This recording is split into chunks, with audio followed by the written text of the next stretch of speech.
a CCP level, you should know what are the different monitoring tools or services you have from AWS, which will help you out to run as a monitoring solution for your cloud account. So something called as Amazon CloudWatch. So CloudWatch is basically your AWS monitoring service, all right, and something called as CloudWatch metric. So CloudWatch provides metric for every services in AWS. So metrics, things like events, right? Events which gets generated by each and every service, um, and based on that particular metric for a particular service, you normally create something called as a CloudWatch event, and in turn that event can take an action, right? So we'll see that. So metric is basically, it's a variable to monitor. For example, CPU utilization is a metric, network packets in, network packets out is a metric, etc. So metrics have timestamps, which is a very important factor, because if you don't have timestamps in metric, what happens is the logs will not keep on which particular date or time that event has taken place. And based on this metric, we can create something called as CloudWatch dashboard of metrics. Okay, and this is kind of an example of a CloudWatch billing metric, which is in Northern Virginia region. So you get it only on US East 1, okay, the billing metric.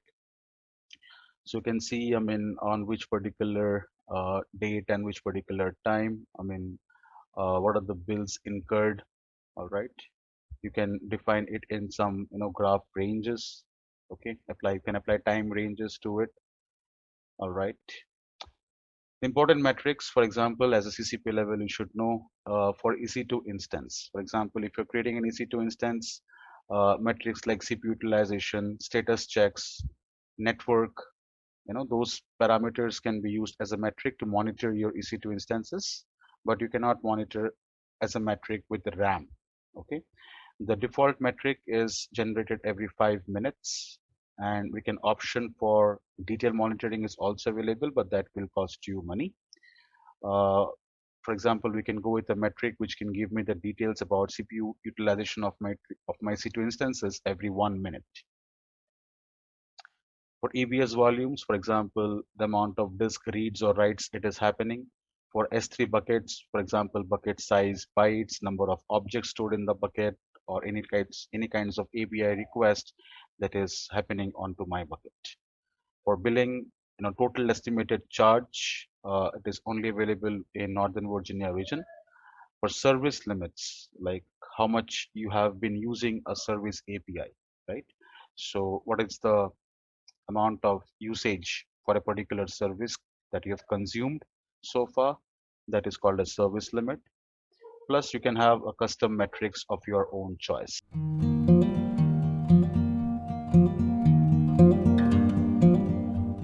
Next service that we have in monitoring is called as Amazon CodeGuru, right? So CodeGuru, think like it is kind of a developer concept, okay? So whenever you are creating some software by running some sort of codes, you are creating an application by running some sort of codes. So we have got two things in CodeGuru. One is called as CodeGuru Reviewer, and one is called as CodeGuru Profiler, right? So whenever you are publishing some codes, so those codes, if you are putting it into the objects, so Code Reviewer can run your codes and find out if there is any bugs which is there inside your code. And this is one of the great tool for the DevOps people, okay. And for example, using that code, what you can do is you can run a build and test of your software application. Then you can do a deployment on real time, and then you can measure that application which is running on real time, right?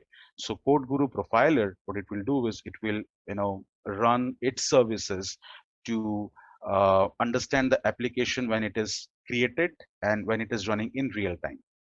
So basically it uses something called as an ML powered service for automated code reviews and application performance recommendations. It will give you that why the application was performing good, why the application is performing bad, what coding differences we can bring in so that to make that application run smoother.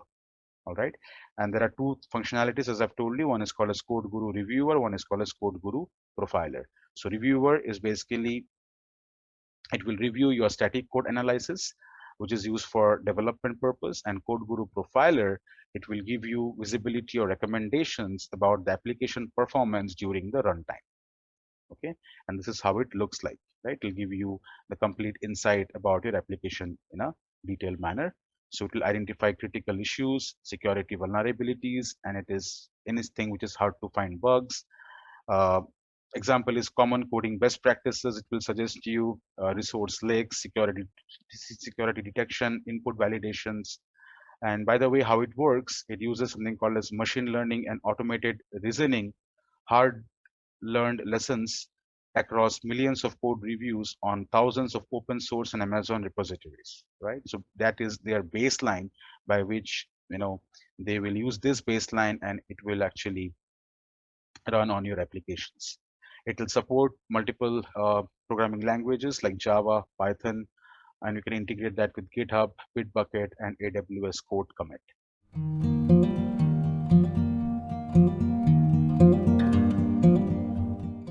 It's a new thing that is launched called as Amazon EventBridge. So it is basically the new naming convention of your CloudWatch events, as you can think about. So it is the new evolution of CloudWatch events. And we have some default event bus, okay, which is generated by AWS services, but also your SaaS services, okay, like Zendesk, Datalog, Segment. I mean, they can also be leveraging this Amazon Event Bridge to generate some logs based on the events that has been created by those partner applications.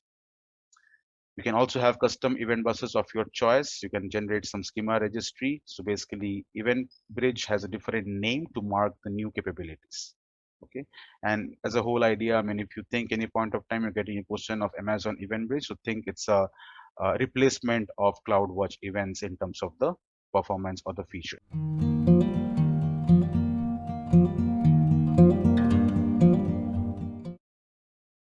CloudTrail is quite an important service. So basically, it will provide you governance, compliance, and audit of your AWS account. Okay, and CloudTrail is enabled by default. So whenever you create an AWS account, the CloudTrail service is there by default. So it will gather ample amount of data. I mean, when what service was launched. I mean, what are the actions were taken on those services, etc. And you can get an history of events or API calls which is made within your AWS account by different sources. So if you log into AWS using console, SDK, CLI, or you are launching some AWS services, so everything will be reported into the CloudTrail. And you can put the logs from CloudTrail into CloudWatch logs, or you can send it to S3 in S3 buckets, right? So definitely, I mean, CloudTrail will give you abundant logs, and that to analyze it properly or to audit it properly, you can put it to other destinations. One of them is CloudWatch logs, or one of them, it can be S3. A trail can be applied to all regions, which is default, or a single region, which you can customize. If a resource is deleted in AWS, so investigate CloudTrail first. So if you think like some resources were there, but it is not there right now, so you can investigate the CloudTrail and see when it was deleted and who deleted that. Okay, it's kind of a diagram which represents CloudTrail. So the whole idea is, I mean, you are logging to AWS, using different methods like SDK, CLI, or console. You have created some IAM users, having IAM roles. Um, the whole idea is using CloudTrail will contain all the logs, okay, and you can inspect and audit the CloudTrail logs, and you can send it to CloudWatch logs or S3 bucket.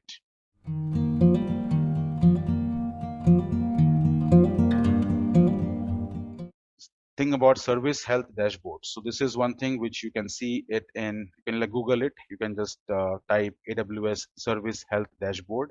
So once you Google this, you can see, on like overall all the AWS services that is running in all the regions, right?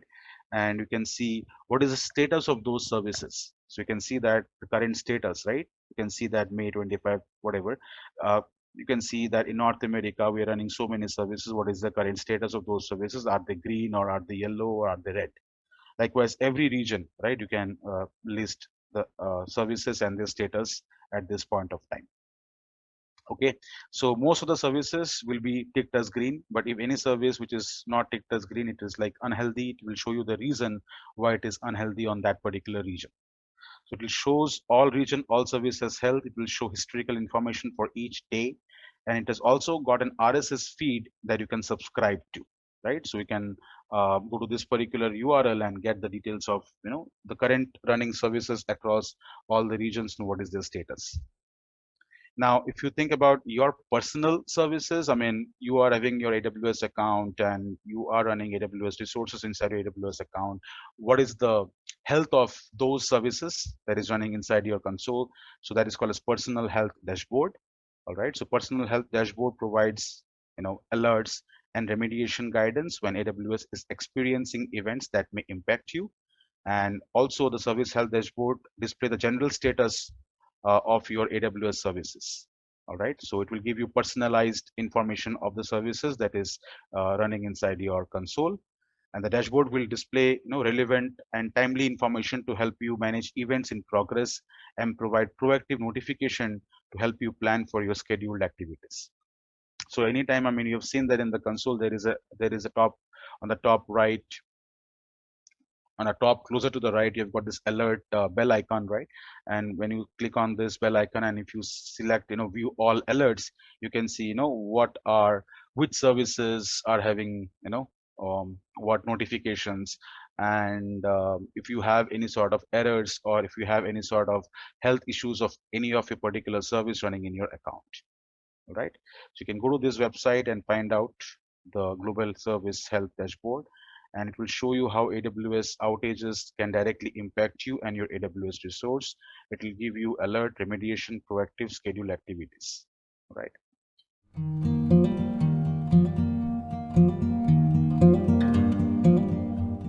AWS X-Ray is one of the monitoring service. So basically it is used for debugging conditions. So anything X-ray, you understand. So X-ray is like finding the root cause of some problem, right?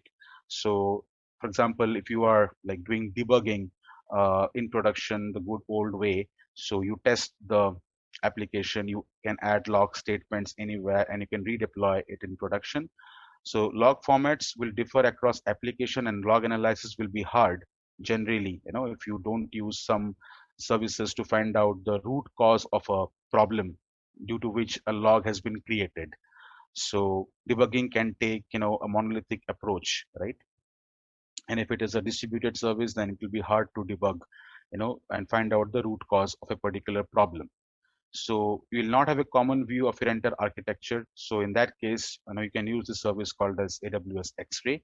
So it will give you a kind of a detailed visual analysis of your applications, which is running on your AWS services. So you can think like a front-end dev when it talks to some SNS, when it talks to some database services, or when it talks to some remote applications. So how your applications are behaving, what is the average consumption time of each applications and everything. So X-Ray gives you a detailed analysis, and using that you can find out the root cause of a problematic application. Okay, advantages, so you can troubleshoot performance and find out the bottlenecks, understand dependencies, which we normally call nowadays in microservice architecture, because you break application functions into multiple microservices and you link them, and if you have create some dependencies between those application services, I mean, you can use X-Ray to monitor which application is behaving abruptly. Pinpoint service issues, review the request behavior, find errors or exceptions, and are we meeting the time SLAs, right? Where I'm throttled, identify users that are impacted. So many things, right? And they can be an advantageous point of AWS X-Ray.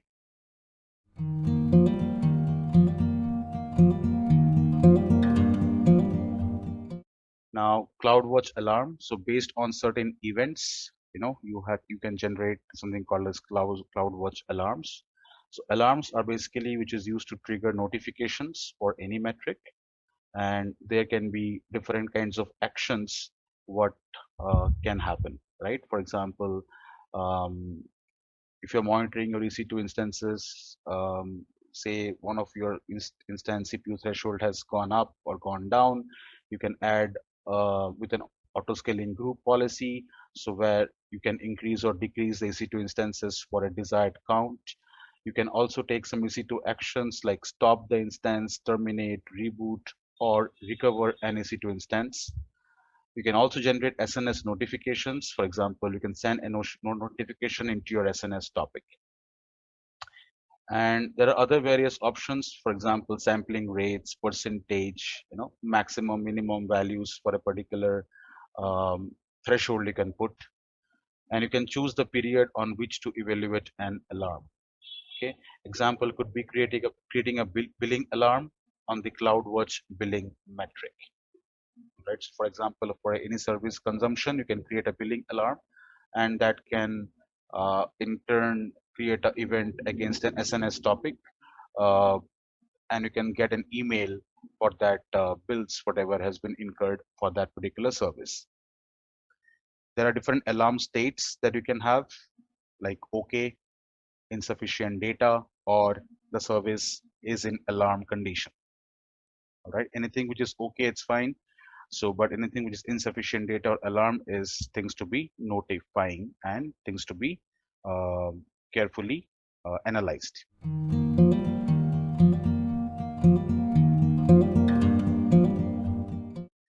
Okay, events are basically what it takes, all right, what it occurs. So basically, you can have a schedule type of an event. So for example, you can create an event which happens every 1 hour. So every 1 hour, you can trigger something called as a script. That script will run something called as an AWS Lambda function to process some request, or might be you can have an event pattern. So for example, whenever a user is signing in to an AWS account, let's say, you can generate a event. So I mean, you can create an event for that. So whenever an IAM user is signing in into the console, there is an event, and it can generate an SNS topic, and an email notification can be given to the account owner. All right, so trigger Lambda function, send SQS or SNS messages are kind of what CloudWatch events you can do.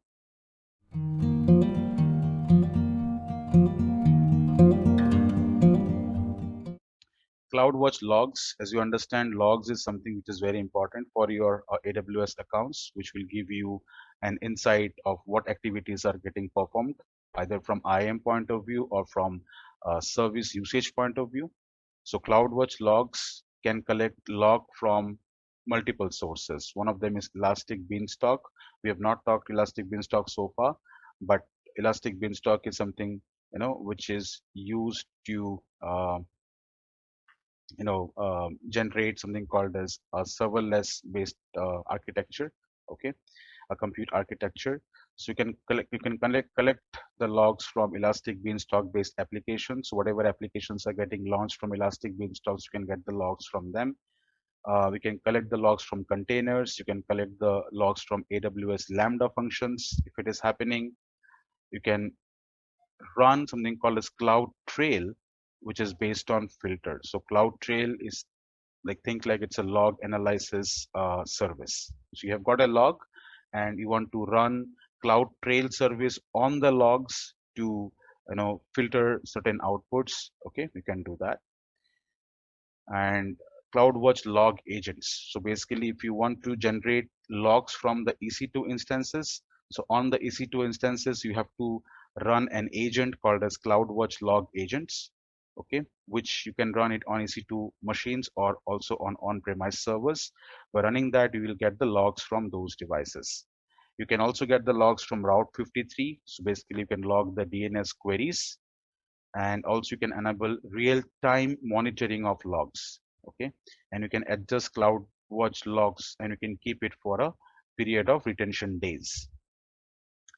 CloudWatch logs for EC2, as I was telling you, so this is basically by default you will not have any logs from your EC2 instance. Okay, it will go to CloudWatch. All right, and you need to run a CloudWatch agent on EC2 to push the log files that you want, and make sure you have the right IAM permissions that are correct. And the CloudWatch log agents can be set up on premises too. So this is how it is. So you can set up a CloudWatch log agent on an EC2 instance running in the cloud that will push the logs to CloudWatch logs, or you can run the same CloudWatch log agents on on-premise servers, which can also push the logs to your CloudWatch log.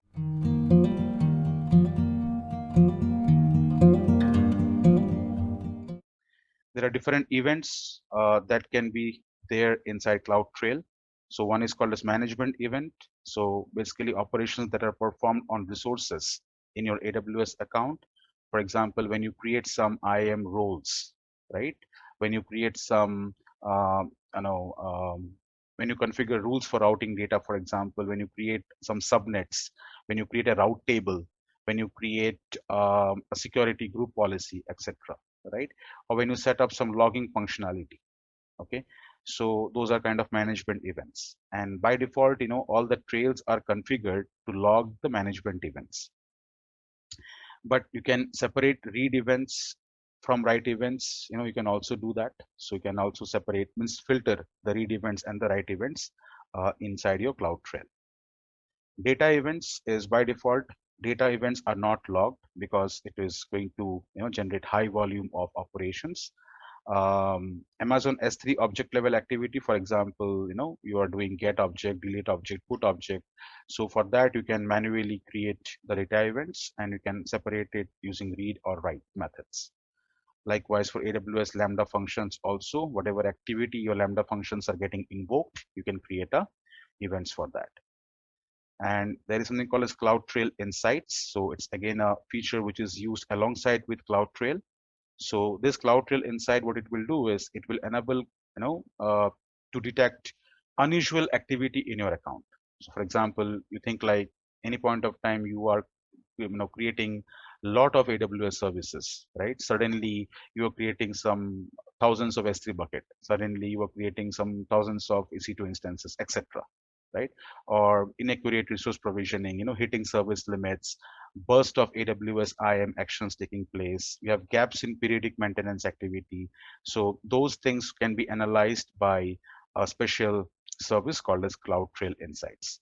So CloudTrail Insights can analyze normal management event, what was happening in your account, which will create a baseline, and then it will continuously analyze the right events, okay, to detect some sort of unusual patterns. So it will, like, for example, any anomalies which appear in the CloudTrail console, event can be sent to Amazon S3, or an EventBridge event can be generated for automation needs. This is how it works.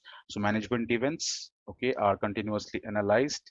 So you have got CloudTrail Insights, which is running its algorithm and finding out the baseline versus the current event, and it will generate something called as insight event, and those data can be given to CloudTrail console, S3 bucket, or EventBridge event. CloudTrail event retention. So basically, you should remember that events are stored for 90 days in CloudTrail, and to keep events beyond this period, so you have to log them to S3 as an example, and you can use Athena to analyze the events whatever is logged into the S3 bucket.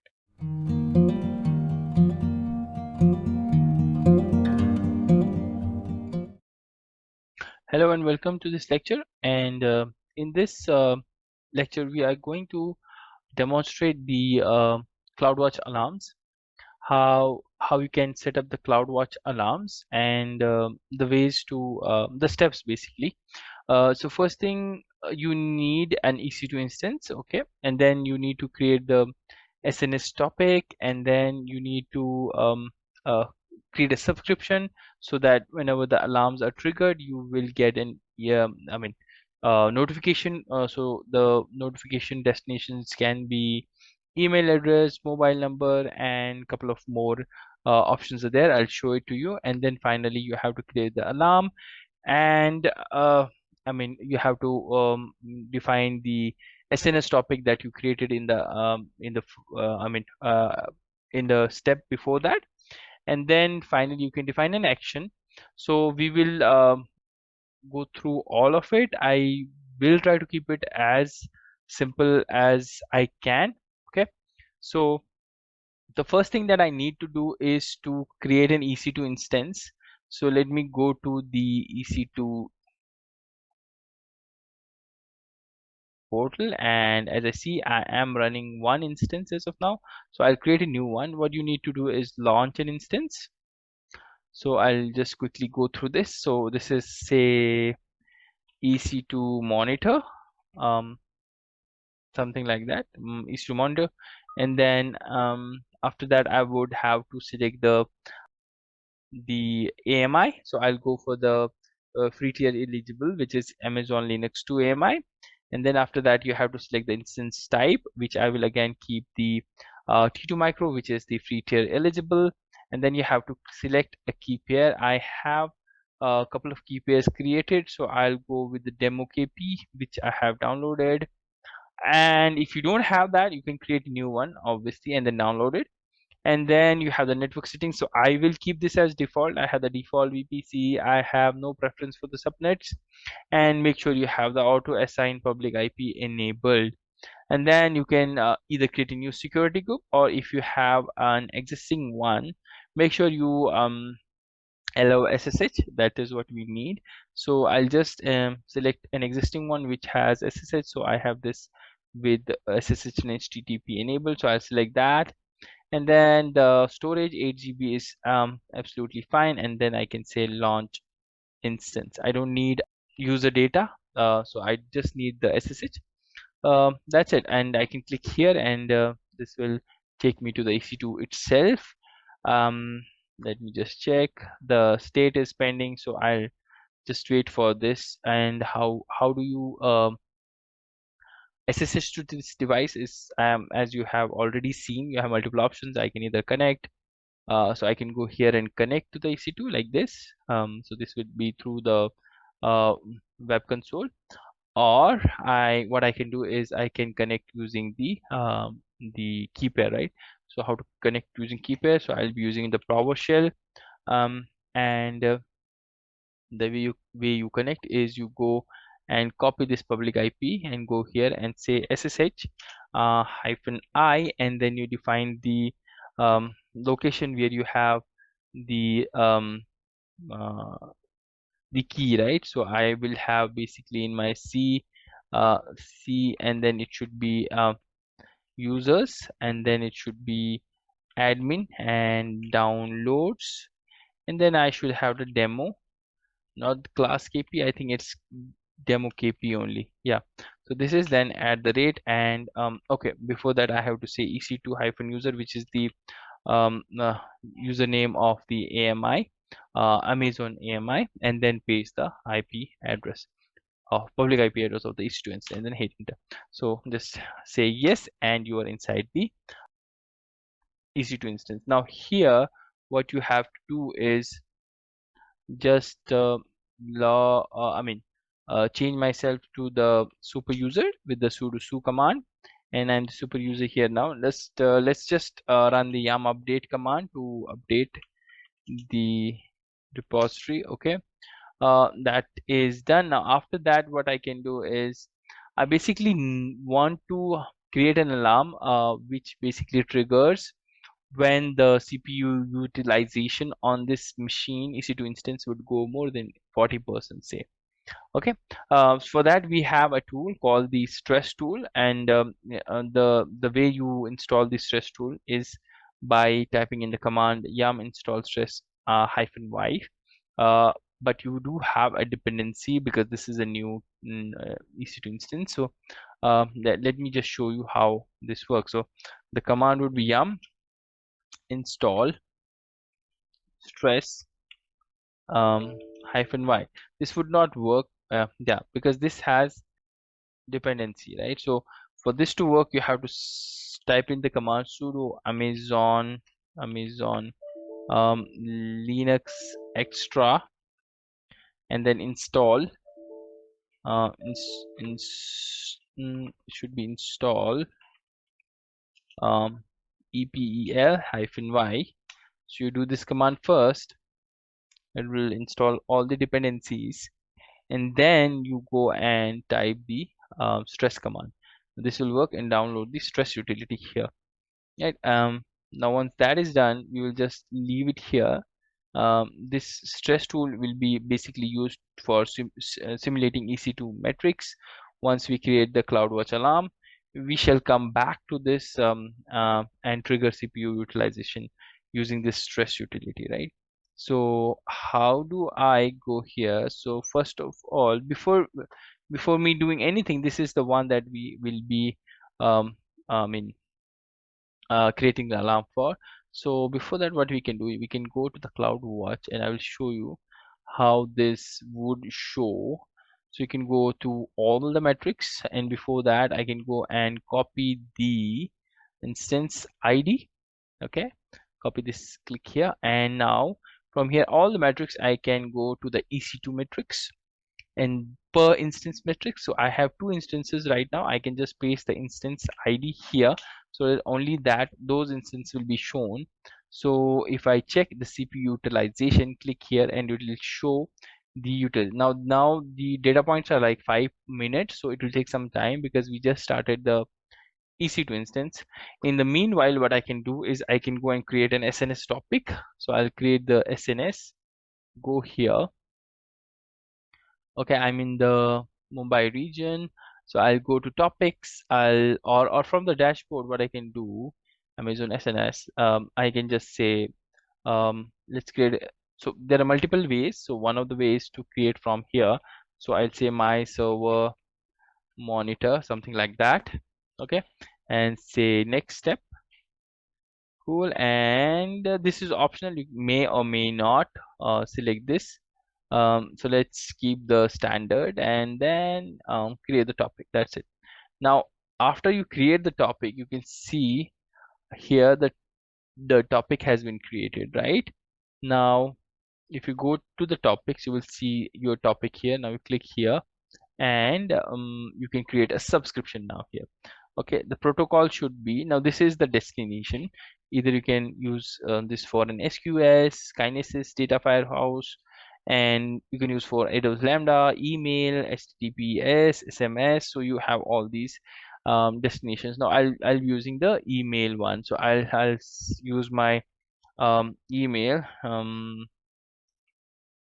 So this is the email, and then that's it. When I create the subscription, it should trigger a mail which should be received here, and I would have to confirm the subscription, and then only this will show as confirmed. So here it is showing right now as pending confirmation, right?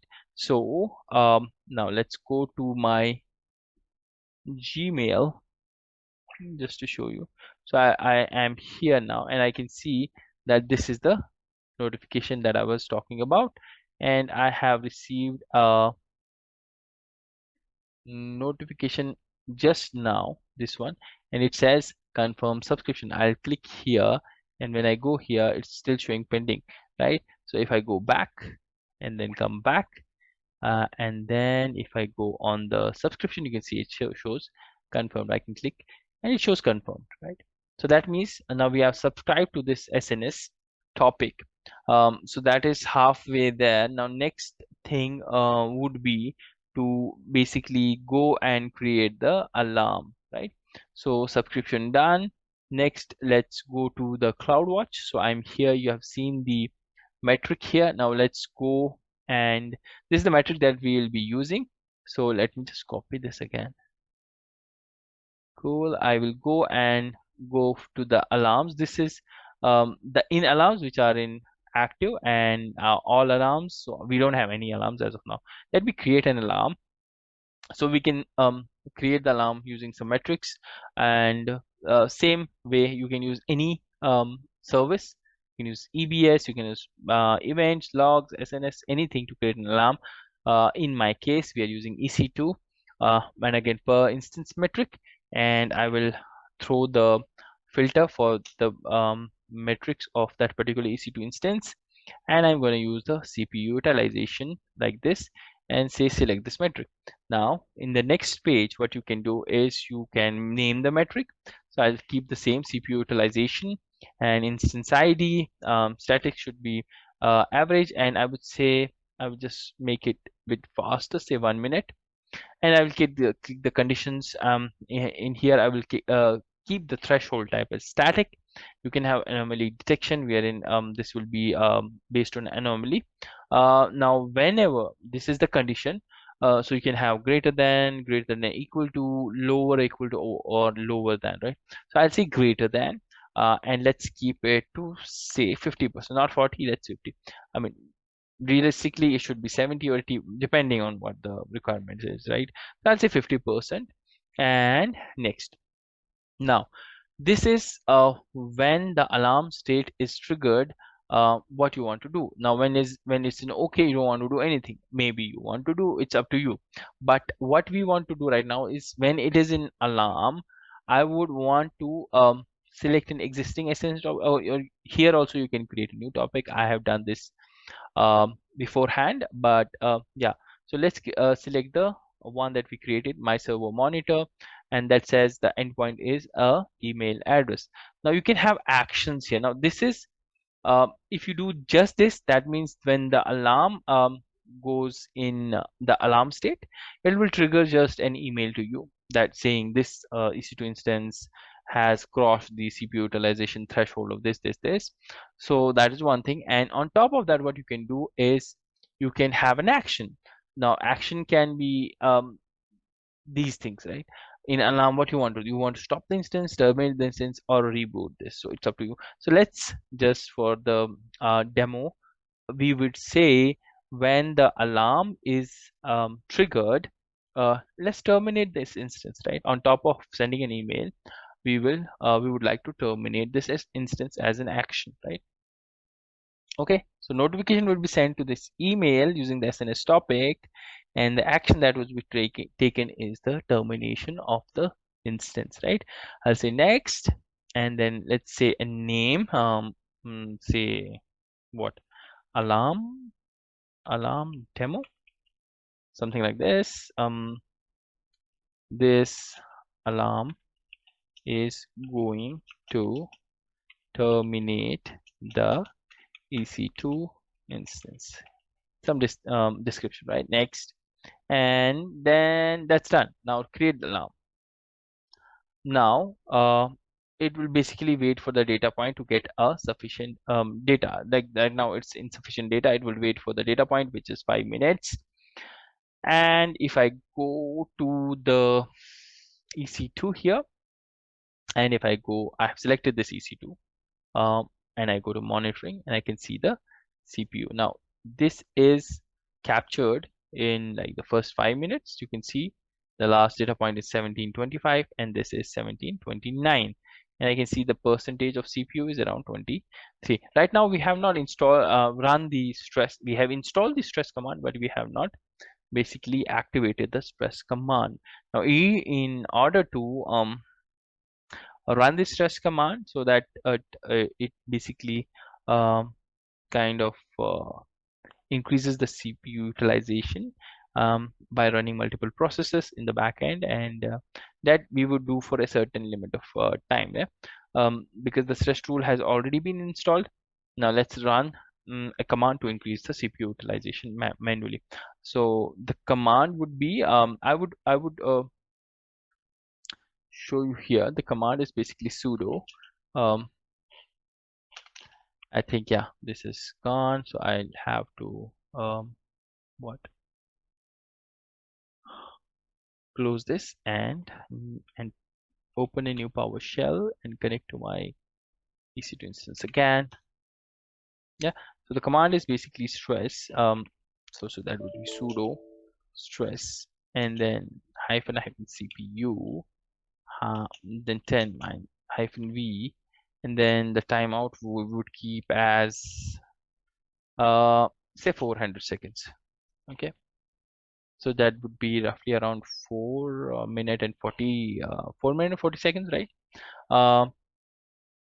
No, 5 minutes and 40 seconds. Yeah, 5 minutes and 40 seconds. This command will monitor the process created by the stress tool, which we triggered manually right now after entering, and the timeout I have kept it as 5 minutes. And so there is some issue. Okay, timeout I think the timeout keyword. I'm missing a hyphen here.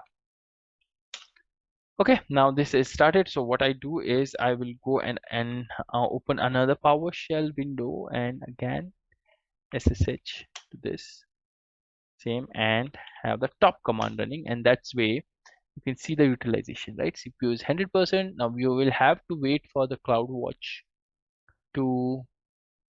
Now this is the alarm, but it's not in alarm. Okay, let's wait, because after some time what would happen is the CPU utilization is going to go up more than 100%, right? I mean up till 100%, not more than 100%. So we will have to wait for the next data point, which would come in the next 5 minutes, and you would see that I mean here also already I can see this, right? But for the monitor to catch it, it takes 5 minutes, right?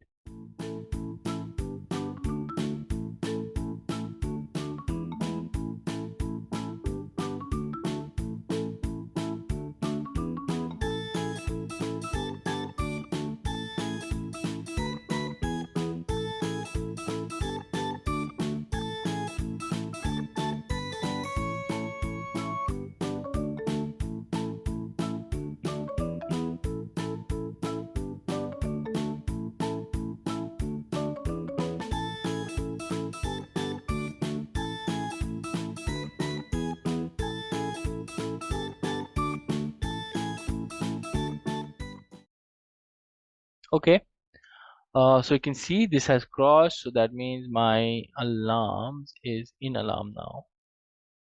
In alarm, I think that is already gone there. So if I go to the instance, this should be terminated now. Any moment the action will be taken. Yeah, you can see here. If I go here, okay, it will take some time, and this should trigger this.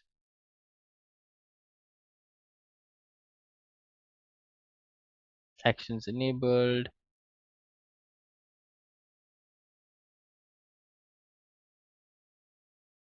So I can see now it's in alarm. Demo, this is in alarm.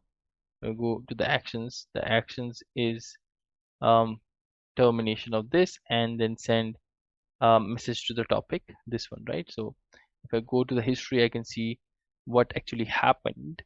So this went from insufficient to okay. So there was a switch, and then insufficient to in alarm, and then the action was taken, executed, and then it has terminated. So if I go to my EC2 instance, now it's running, right? If I just refresh it, it's not there because I have done a filter. I'll clear this, and if you see on the EC2 monitor, this one is the one that we had. It's terminated now automatically, right? This takes some time, but it does take in effect, right? Now also I should have an email notification. This also takes some time, but it would ultimately send an email, right? So that is how the alarms alarms work inside the CloudWatch. Now remember to delete all these alarms. So you go here and delete the alarm, and also remember to delete your SNS topic. So if I go to SNS here, and I will go to the topics, and I'll delete this topic, and it says to type in delete me. I'll just copy paste this and delete it. So the topic has been deleted, and also the subscription will go off because of that. Yeah, I can go and delete all these events as well, but I'll just let it be there. And the EC2 instance is already terminated, right? So you can see it will go off after a while. So this is it for the CloudWatch alarms. Hope you understood this. See you in the next lecture. Thank you.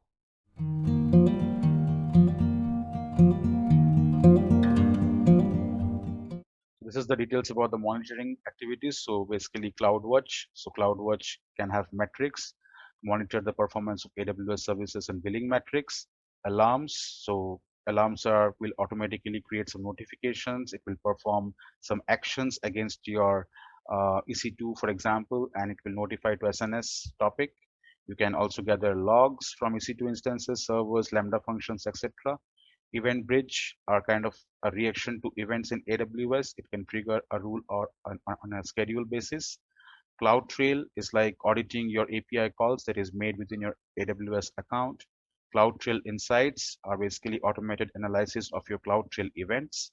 X-Ray is like a kind of a trace request made through your distributed applications.